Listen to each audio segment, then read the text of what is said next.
महाराष्ट्र माझा न्यूज, सर्वसामान्य जनतेचा आवाज। आज फलटण शहर पोलीस स्टेशनला एक गुन्हा दाखल झालेला आहे। ज्या गुन्ह्यामध्ये डॉक्टर महिला आहेत त्यांनी आत्महत्या केलेली आहे आणि आत्महत्येचं कारण त्यांनी फलटण ग्रामीण पोलीस स्टेशनचे पोलीस उपनिरीक्षक गोपाळ बदने आणि एक सिव्हिलियन व्यक्ती प्रशांत बनकर यांनी त्यांना शारीरिक आणि मानसिक छळ केला आणि त्यामुळे त्यांना आत्महत्या करावी लागली असा त्यांनी मेसेज लिहून ठेवलेला आहे। त्या अनुषंगाने आपल्याकडे फलटण शहर पोलीस स्टेशनमध्ये BNS कलम 64(2)N आणि BNS कलम 108 म्हणजे जबरदस्ती शारीरिक संभोग करणं आणि आत्महत्येला प्रवृत्त करणं या कलमांमुळे गुन्हे दाखल झालेले आहेत। याच्यामध्ये 2 आरोपी निष्पन्न आहेत। फिर्यादी हे मयत डॉक्टर महिलेचे चुलत बंधू आहेत। त्यांनी फिर्याद दिलेली आपल्याकडे आणि आपण या ठिकाणी फिर्याद दाखल करून घेतलेली आहे। तर पुढील कारवाईसाठी आरोपी अटक करण्यासाठी आपण पथकं रवाना केलेली आहे। याच्यामध्ये पुढील जी कायदेशीर तपासातील प्रक्रिया आहे ती सुरू आहे। याच्यामध्ये जे गोपाळ बदने आहेत यांना निलंबित करण्याचा आदेश तुमच्यापर्यंत आलेला आहे? हां, ऑलमोस्ट 3 तासापूर्वीच त्यांना निलंबित केलेलं आहे आणि बाकी पुढची तपास प्रक्रिया चाललेली आहे। स्वतः पोलीस स्टेशनचे प्रभारी अधिकारी यांच्याकडे या गुन्ह्याचा पुढील तपास देण्यात आला। एक महिला पोलीस अधिकारी म्हणून या प्रकरणाकडे आपण कसं बघताय?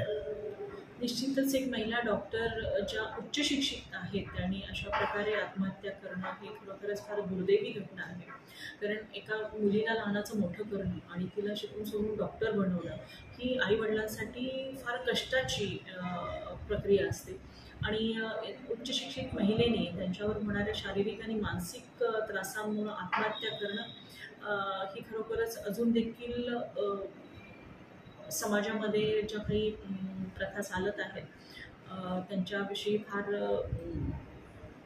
अगदी सिरियसली पाहणं गरजेचं आहे असं मला वाटतं। स्वतः उच्च शिक्षित आहेत, त्यासोबत त्यांच्या सहकारी अधिकारी असतात, काम करणारे मित्रमैत्रिणी असतात, त्यांना त्रास होत होता तर त्यांनी कोणाला तरी सांगणं जेणेकरून याच्यामध्ये वेळीच आपण इंटरव्हेन केलं असं, नातेवाईक असतील, पोलीस प्रशासन असेल किंवा त्यांच्या सहकारी अधिकाऱ्यांमार्फत वेळीच त्याच्यामध्ये दखल घेतली गेली असती तर एका महिला डॉक्टरचा प्राण या ठिकाणी निश्चितच वाचला असता।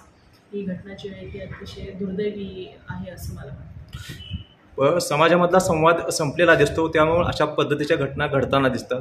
आज पोलीस प्रशासनातलं ॲडमिनिस्ट्रेशन जे आरोग्य विभाग आणि पोलीस प्रशासन याच्यामध्ये काहीतरी कुठेतरी संवादाची कमतरता वाटते का तुम्हाला, म्हणजे ह्या घटनेच्या अनुषंगाने? ही तर अगदी हाताच्या बोटावर मोजण्यासारखी ही घटना आहे। अदरवाईज पोलीस प्रशासन असेल किंवा वैद्यकीय अधिकारी असतील ह्या सर्वांचं काम एकच असतं की आरोपीला न्याय प्रक्रियेमध्ये घेऊन जाणं आणि जे विक्टीम आहेत त्यांना न्याय मिळवून देणं। ह्या सर्व यंत्रणा याच्यासाठीच काम करत असतात आणि दोघं देखील एकमेकाच्या सहकार्याने आणि सहयोगानेच काम करत असतात। त्यामुळे शक्यतो कसे असे कॉन्ट्राडिक्टरी किंवा कॉन्फ्लिक्ट रोल असे नसतात, पण काही वेळेला होतं की काही ॲडमिनिस्ट्रेटिव्ह इनकन्व्हिनियन्स जेव्हा होतो त्यावेळेला काही त्या ज्या गोष्टी होत्या त्या तक्रारी असतील वैद्यकीय अधिकाऱ्यांच्या किंवा पोलिसांच्या ज्या तक्रारी असतील त्या प्रशासकीय बाबी होत्या आणि ज्या कारणास्तव या ठिकाणी महिला डॉक्टरनी आत्महत्या केली ती अगदी त्यांची वैयक्तिक बाब आहे।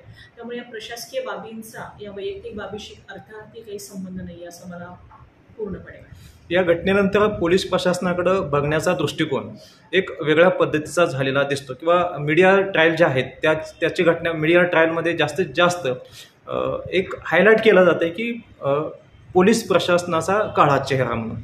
मग ह्या अनुषंगाने आपण समाजाला नेमका कुठला संदेश देऊ इच्छिता? निश्चितच मी देखील बातम्या बघते आहे, ज्या पद्धतीने मीडियामध्ये ह्या बातम्या येत आहेत ते पाहून वाईट वाटतं। कारण सर्वच पोलीस काही वाईट नसतं। पोलीस प्रशासनामध्ये काही चांगले पोलीस अधिकारी, काही चांगले पोलीस अंमलदार आहेत म्हणून तर पोलीस प्रशासन अजून देखील खंबीरपणे काम करत आहे। शेवटी घटना घडली, ज्यांनी घटना केली किंवा ज्याच्याविषयी गुन्हा दाखल झाला तो पण एक व्यक्तीच आहे आणि समाजामध्ये व्यक्ती तितक्या प्रकृती असतात, मग तो पोलीस असो किंवा अजून कोणता अधिकारी असो किंवा आणखीन कोणीतरी असो. तर महिलांवर अत्याचार हे पुरुषांकडूनच केले जातात, ही काळ्या दगडावरची पांढरी रेघ आहे.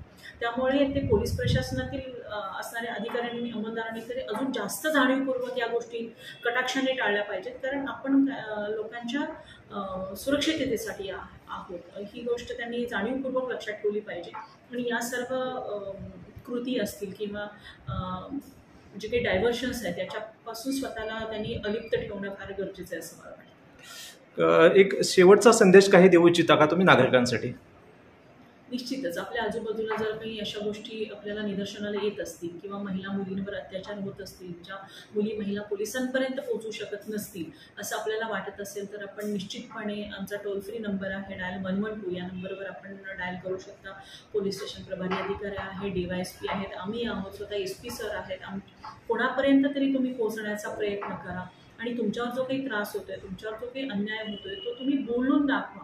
तुम्ही बोलल्याशिवाय तुमच्या मनातलं आम्हाला कळणार नाही किंवा कोणालाही कळणार नाही. पोलिसांपर्यंत नाही पोहोचता आलं तर मैत्रिणीला बोला, आई वडिलांना बोला, शेजार पाजाऱ्यांना बोला, संघटना आहेत ज्या मदतीला पुढे येतात त्यांच्याशी बोला, पण कोणाशी तरी बोला, डायलॉग ठेवा, कारण आयुष्य हे माणसाचं एकदाच मिळतं आपल्याला आणि ते चांगल्या पद्धतीने जगणं हा प्रत्येकाचा अधिकार आहे. यामध्ये जर तुम्हाला त्रास होत असेल तर निश्चित आम्ही सर्वजण तुमच्यासाठी आहोत.